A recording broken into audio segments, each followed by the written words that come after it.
minuto. Sí. La última intervención es la de Emilio Domènech, de BDO, y va a hablar del concepto de grupo de sociedades.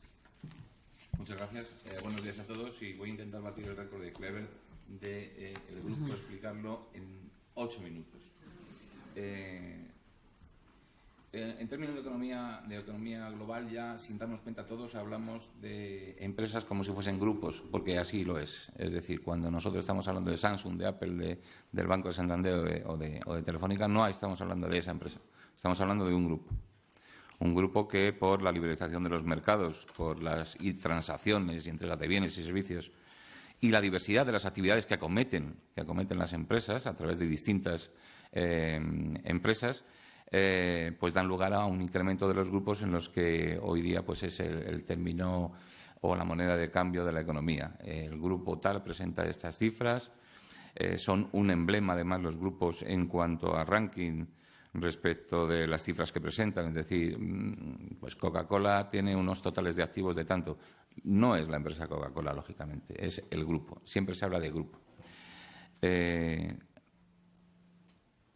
Utilizan el mismo lenguaje financiero generalmente en todo el mundo, salvo por la parte o la dicotomía que hemos hablado anteriormente, tema internacional con IFRS y los principios americanos, pero se va y se trabaja, antes lo ha dicho la presidenta, en el acercamiento cada vez más próximo. Los grupos no tienen personalidad jurídica propia. Eso es interesante porque realmente como tales no existen. Un grupo no entra en concurso, entran sus participantes, entra su dominante, entran sus filiales, pero un grupo en sí no tiene personalidad jurídica que le haga ser responsable de determinados aspectos mercantiles, ¿no? Y, por otra parte, cada uno de sus componentes sigue manteniendo sus obligaciones individuales de cara a la normativa y la legislación.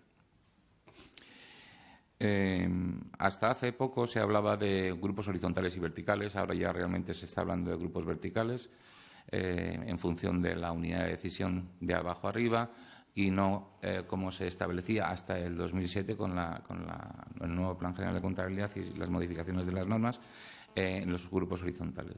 Los grupos horizontales ya quedó claro que no están obligados a consolidar. Por tanto, solamente la obligación de consolidación se refiere a los grupos verticales. A falta de normativa, de derecho contable para los grupos, pues solamente tenemos 7 leyes a que se refieren a ellos o que tratan su actividad y las normas que a ellos hay que aplicar. Tenemos el Código de Comercio. Yo creo que de todos los artículos que tenemos en la cabeza, si alguien nos dice qué artículo tenemos más en la superficie de nuestro cerebro, es el 42. El 42 del Código de Comercio lo conocemos todos, lo conocemos desde hace mucho tiempo y sigue vigente, modificado, lógicamente, por la nueva aplicación del plan en el 2007, pero sigue vigente como estaba. Es decir, la capacidad de grupo en España, la consideración de un grupo en España se limita a poder. De alguna de las 4 maneras que indica la norma, pero poder. Si me permiten.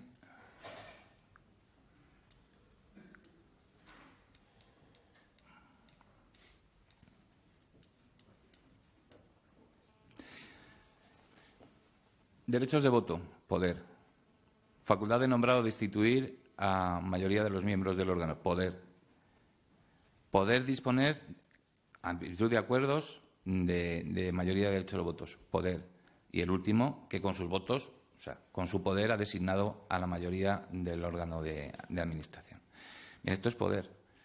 Por tanto, encaja perfectamente con la definición de grupo como una entidad vertical y es lo que ahora mismo se utiliza, es vigente y no tiene aspecto de que vaya a cambiar. Sin embargo, la normativa internacional, que es la que hay que aplicar para todos los grupos consolidados cuya dominante o algunas de las dominadas emita valores en un mercado regulado en la Unión Europea está obligada a presentar las cuentas anuales consolidadas en nuestro país bajo las normas internacionales de información financiera. Esto es obligatorio, ¿vale?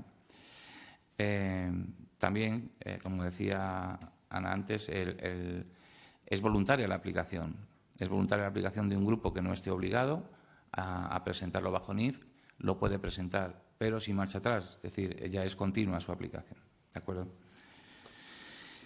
El año pasado, en cuanto a la normativa internacional, se acometió una reforma de todo lo que tiene que ver con partes vinculadas, asociadas y grupo. ¿Vale? Esta modificación se ve aquí, claramente. Anteriormente, la NIF 27 y junto con la SIG 12 trataban de estados financieros consolidados y de estados financieros individuales. Ahora se separan en dos.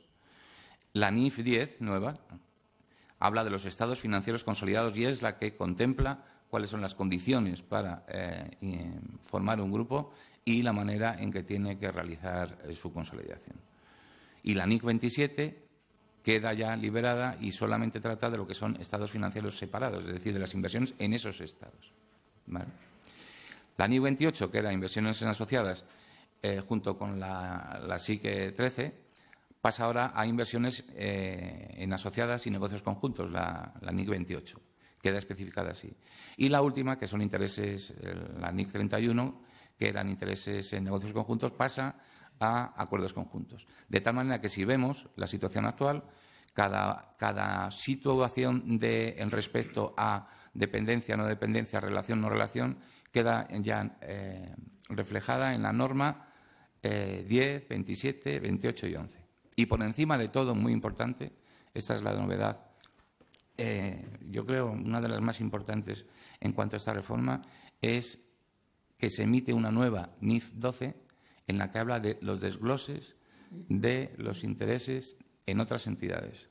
Y eso afecta a todos los casos de grupo, asociado, multigrupo o negocios conjuntos. Esto entró en vigor, realmente según el IASB debía haber entrado en vigor el 1 de enero del año pasado, pero bueno, ha entrado este año. Por tanto, de lo que estamos hablando es de normativa de aplicación en este año. Y voluntariamente se puede aplicar de manera precedente con el ejercicio 2013. ¿De acuerdo? La NIF 10, ¿en qué basa su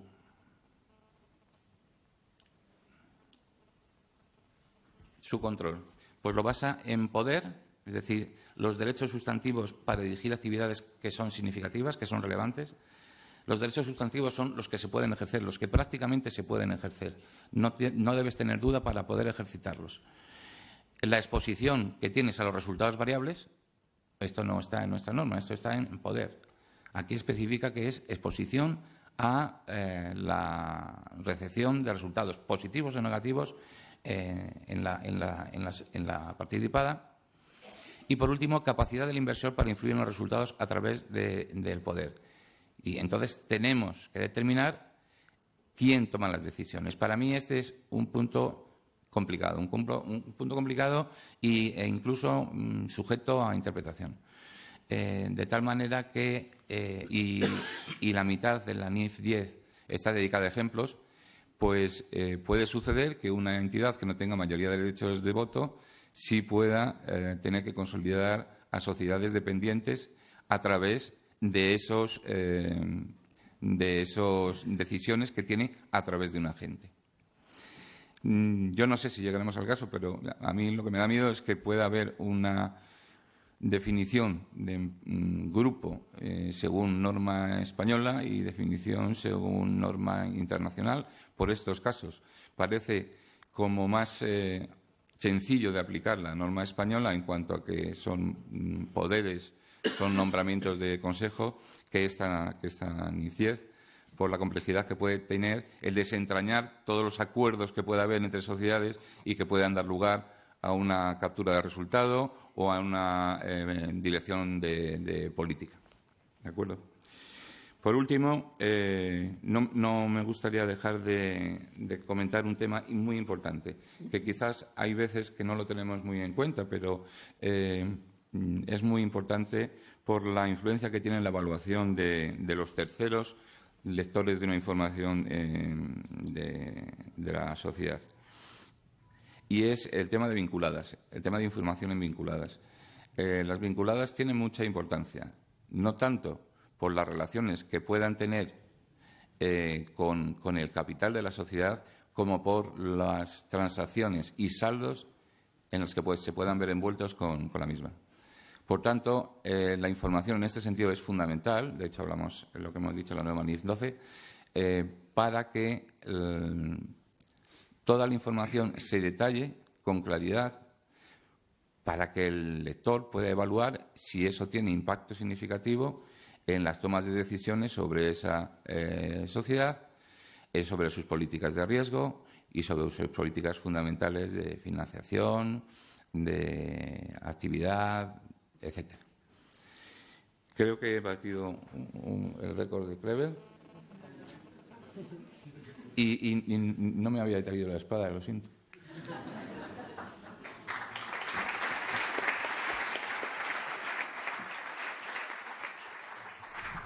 Bueno, confieso que ha sido fácil de manejar esta situación. Me decían antes que iba a tener que sacar aquí el hacha para pelear o la espada, pero no ha hecho falta. Todo el mundo se ha comportado dentro de los 10 minutos establecidos, pero inevitablemente pues nos hemos comido el tiempo que teníamos asignado para las preguntas en principio, porque también hemos empezado tarde. Yo propondría que demos, aunque empecemos el café unos minutos más tarde, que demos la oportunidad al público de preguntar algo, un par de preguntas, para no concluir. Todos los temas han sido importantes y, por lo tanto, imagino que sí. José Antonio, creo que tienes micrófono. Hay micrófonos en las sillas. Nada, si es por romper el fuego nada más, ¿no? Yo quería hacer un comentario a lo que ha dicho Juan Manuel y a la posición que ha parecido sugerir sobre la contabilización del leasing. Ha dicho algo así como, voy a caricaturizarlo, parece que es más claro que existe un pasivo en el leasing por el valor actual de los desembolsos que un activo, y eso podría llevar a que hubiera un problema por recoger solamente el pasivo y no el activo. Bueno, es fácil, si tenemos claro que existe un pasivo, como la contabilidad es por partida doble, no hay ningún problema. La contrapartida sería el patrimonio neto. Quiero decir, si no está claro que hay un activo. Pero no es el caso, vamos, yo no creo que él estuviera pensando en semejante barbaridad. Al hablar del activo, lo que ha pasado es que ha hecho referencia a un concepto, a un viejo concepto del derecho romano, que es la propiedad, ¿no? Y a eso me quería yo referir. Verdaderamente, en las operaciones de leasing, en las operaciones de arrendamientos financieros, la idea no es que uno vaya a tener la propiedad. El concepto de propiedad, ese que nos viene del derecho romano, está muy en cuestión. Por ejemplo, es muy complicado hablar de que hay propiedad sobre el suelo, cuando el suelo nos sobrepasa, porque el suelo es prácticamente indefinido en vida y nosotros no vamos a disfrutarlo, ¿no? Entonces, no se habla de propiedad del suelo, al menos desde el punto de vista económico, porque uno no va a poder disfrutar de todos los servicios del suelo durante toda la vida, ¿no? Uno no es eterno. ¿Qué sucede en economía? Bueno, pues que en economía, que no somos tributarios del derecho romano en todos los casos, siempre hablamos del derecho de uso, del derecho de... Tendría más bien que ver con el usufructo y nos olvidamos de esa otra parte de la propiedad que sería la nuda propiedad. Cuando tenemos derecho de uso, y esto también lo han dicho los demás ponentes, por ejemplo en el caso de los grupos, lo que se nos exige es tener control, poder si se quiere, sobre esos recursos económicos que no son finalistas. La propiedad es más bien un término, un concepto más finalista, ¿no? Más referido al ámbito personal que al ámbito societario. Si yo tengo derecho a usar una máquina que dura 10 años durante 5, tengo un activo. Y lo que definitivamente se queda ya fuera de consideración es esa diferenciación entre el activo material o el activo inmaterial. Da lo mismo, igual que da lo mismo la propiedad, que exista o no, da lo mismo si es material o es inmaterial. Nos da exactamente igual. Ahora se estaba volviendo en la norma, en el leasing tipo B, a hablar de inmovilizados inmateriales. Bueno, ¿qué más da? Lo que la empresa tiene son derechos de producción, derechos de uso sobre bienes de producción. Llamémosle como le llamemos. Y a lo mejor las viejas categorías es lo que hay que revisar. Por tanto, en el leasing, en los arrendamientos financieros, tenemos un pasivo y tenemos un activo. Esto es lo que yo quería decir, que es nuestro control sobre medios de producción, sea temporal o sea perpetuo, durante toda la vida del elemento. Esto era lo que yo quería decir. Gracias. Vamos, yo he querido decir justo lo contrario, ¿no?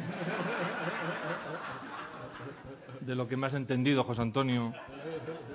Pero el estrés está al que estamos sometidos, ¿no? De los 10 minutos, probablemente no me haya explicado bien. Claro, probablemente esa propiedad no sea tal. Es decir, yo estoy totalmente de acuerdo. El uso es el elemento relevante, ¿no?, para contabilizar un activo.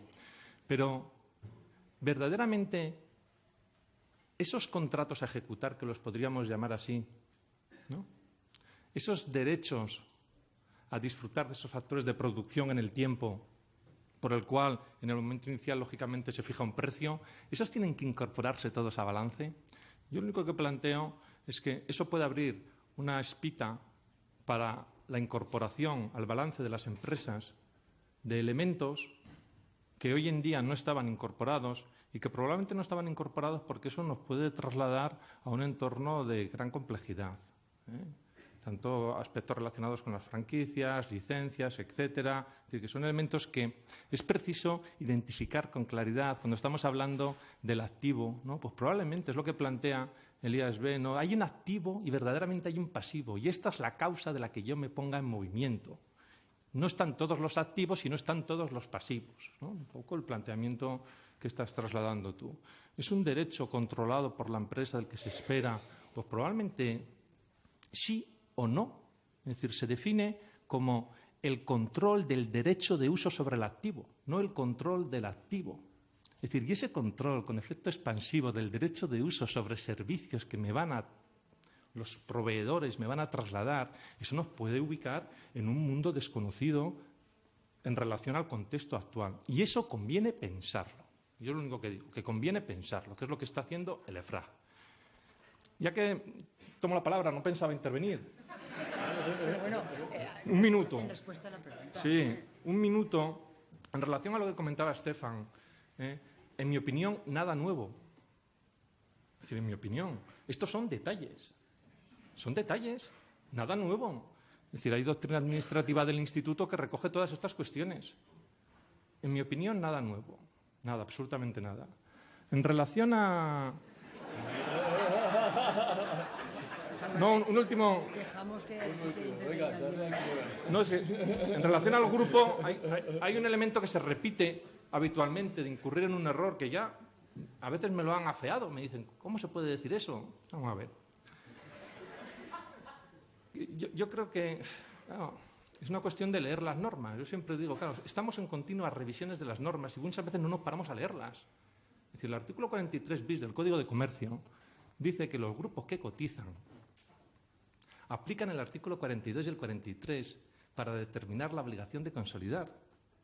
A lo mejor esto tiene escasa trascendencia práctica, probablemente. Pero dado que estamos en un entorno de normalización contable, tenemos que tener claro cuáles son las reglas por las que nos regimos. Porque si hubiese algún tipo de detalle en la interpretación del artículo 42-43 del Código de Comercio aplicado a una sociedad cotizada, debería ser en el contexto del derecho nacional donde tendría que dilucidarse esa interpretación. Y yo entiendo perfectamente el planteamiento que ha hecho Emilio, porque lo he escuchado en otros foros y entiendo el animarnos y decir las normas internacionales son un bloque, por lo tanto se aplica a todo. Pero esto sí que es un elemento importante. ¿Y nada más? Bueno, ¿alguna otra intervención en el público? ¿No? La pena, las ganas con las que nos quedamos, Sí, ¿no? bueno, Esto lo para la vez, cierto, Enrique, hay que hacerlo más largo. sí, yo creo que una primera impresión es que necesitamos más tiempo para discutir estos temas y que, bueno, espero que se tome nota para la próxima edición de la jornada y habrá más tiempo, porque el esfuerzo que habéis hecho en resumir estos temas tan de actualidad, tan complejos, en estos escasos 10 minutos, 12 minutos, ha sido muy, muy complicado. Os lo agradecemos sinceramente desde AECA, en mi nombre y en el de AECA. Y bueno, pasamos al café para continuar con una sesión tan atractiva y tan densa como esta después. Muchas gracias.